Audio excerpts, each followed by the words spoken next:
Hi guys, my name is Evan and I'm going to be talking about adjustment layers in Photoshop. If you don't already know what an adjustment layer is, it's like if you took a picture on your phone and you weren't really happy with it and because it was too light or dark or washed out or whatever, and so you go to edit it and you click edit and a bunch of things pop up like contrast and brightness and vibrance and saturation, all that fun stuff. Um, that's pretty much what adjustment layers are, but for Photoshop. So to find them, you can go to the bottom right corner of the screen underneath all the layers.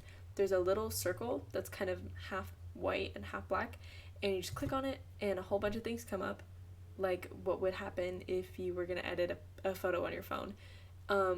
So I chose these two pictures to kind of demonstrate how these work because this picture on the right is of Abed from Community, and it is a very red and warm picture, and Twilight is very like washed out, pale, green and blue kind of thing. So there's a whole bunch of these, and I'm only going to demonstrate three. The first one being color balance. So when I think of color balance, I think of like if somebody bleaching their hair. So if you bleach your hair, it's like super yellow blonde and you gotta get like toner purple shampoo to even it out. So basically you're like replacing one color with its opposite, and that's pretty much what you're doing here. So I want to get rid of the red, so I'm gonna replace the red with cyan, which is its opposite, and already it kind of looks more like Twilight. I could just leave it there, but I'm gonna keep going. I'm gonna make it a little green, a little blue. Yeah. So it looks a lot better. If I take this off, you won't be able to see it anymore. And also you can change the opacity of the adjustment layers if you want. I don't really want to, but you can do that. So I'm gonna leave the colors at that. The next one I'm gonna talk about is brightness and contrast. I don't love using the brightness a lot, like for this specific setting, just because it makes everything look kind of grainy and weird. Like the highlights here look weird, and it's so blown up and crazy. I would rather use levels. I'm not really gonna go into that, but it's like the dark and the mid and the light, and you can move it around.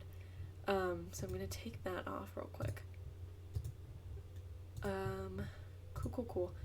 I'm gonna make it a little darker. Actually, okay, yeah, I'm gonna make it a little brighter and then turn up the contrast, which only darkens like the black and the shadows. It doesn't really do anything to the highlights. That's more of the brightness job. That actually looks kind of bad. Okay, there we go. That's enough. And then the last one I'm going to talk about is vibrance. So I'm going to make it a little bit paler, like not too much. And then, yeah, okay, this seems good, I think. Yeah, okay, yeah. Sorry, I'm like half talking to myself. So, I actually had to look this up before. The difference between vibrance and saturation is vibrance brings out the dull colors, so it evens out, and saturation increases the intensity of all of the colors. So, that's just a fun little thing that I didn't find out until earlier, but thought I would include. I think this looks pretty good enough. You know what? I'm gonna throw in levels. I'm gonna just kind of move them around a little bit until I like how it looks. I actually didn't move it around too much, but I'm satisfied with this. So that's how you use adjustment layers. Awesome sauce.